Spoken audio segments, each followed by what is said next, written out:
Some of my earliest memories from childhood are the church where I attended Mass every Sunday, Sacred Heart Church in Lawrenceburg. And it had been built in the 1800s by the German immigrants who came to southern Middle Tennessee. The craftsmanship of the high altars built of oak, still incredible to behold. The statues and the high altars and the stained glass window. And walking into that church, there are many memories that come back to me. The smell of the decades of incense that had been used and permeated the church, and of beeswax candles that had been burned. The holy water that we touched as we entered that sacred space. But one of the things that I remember most profoundly of all are the faces of some of the holy men and women who were part of that living community of faith. There were in that church widows and women who had never been married, who would often be there very early before Mass began, kneeling quietly or sitting quietly in a pew, their eyes gazing forward to the tabernacle. There was something in their faces that carried an expectancy, a waiting, and a joy. And sometimes I noticed their fingers over the rosary beads as they prayed quietly. The second thing I remember about their faces, I can still see them to this day. When they looked at me as a child, the look of love in their faces, I can still see some of their eyes as they looked with love at me as a little boy in that church. That double vision of looking to the Lord in the tabernacle and looking at us with eyes of love. To me, those faithful are reflections of Anna and Simeon in the temple today. They had been waiting their whole lives for the coming of the Lord in that sacred place of holy encounter with the mystery of God. And they'd been waiting a long time. Anna had been married 7 years, and after that she was a widow, 84 years old. She waited in the temple. And in their own lifetimes, they had experienced the invasion of the Roman Empire in their city of Jerusalem and the Holy Land. And so their times were times of great stress, of great struggle, of great pain and suffering. But in the midst of that, they never stopped waiting for the Lord. Faithful men and women, like Simeon and Anna.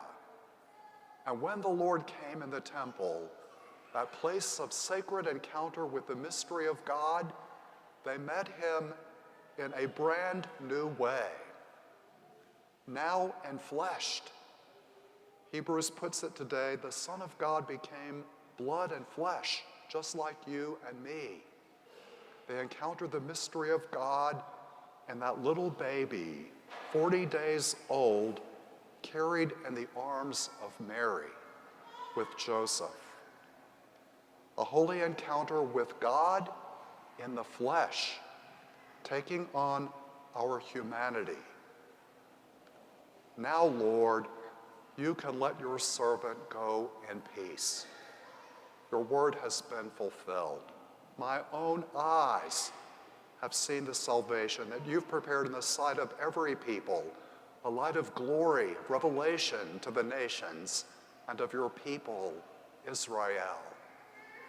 This profound presence of the Lord is like a light illuminating the darkness of this world as humanity is set free from everything that separates us from God.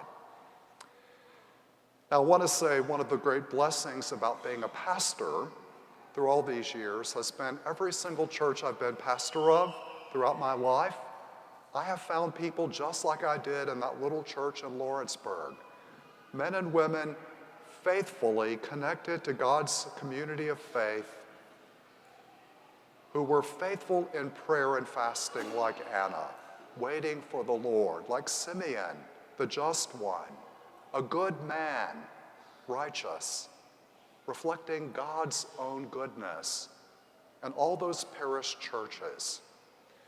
And I've already seen it here in our cathedral church. I've seen your faces who look to the Lord with great hope and expectancy. I've also seen the way you look at each other with love. So today, on this feast of the presentation of the Lord, all of us are being invited, no matter what the circumstances of our day and time, to wait for the Lord with hope, trusting a holy encounter with the mystery of God, and to look with longing at the presence of the Lord who comes to us every Sunday and every time we celebrate the Eucharist, in and through simple gifts of bread and wine that are transformed into his living presence with us, day in and day out, our food for the journey. But the Lord is also inviting us to continue to see him in the human flesh and blood that surrounds us. Every single person bears the image of God and carries something of the mystery of God's taking on humanity. We who long for the coming of the Lord in the light of glory must now see him face to face in each and every brother or sister that we meet, day in and day out. The mystery of a God who has become flesh and dwells among us. How many of y'all remember this feast of the presentation or candle mass? All right, if you do, raise your hands if you remember it. You know the reason we don't remember it? It only happens on a Sunday about once every 7 years or so, depending upon leap years. So today, the gift of our families and children bringing light into this place is a powerful reminder that the light of Christ is here, and you and I share that light, and we're called to take that light out into the world. May Christ, who has begun this good work in us, bring it to fulfillment.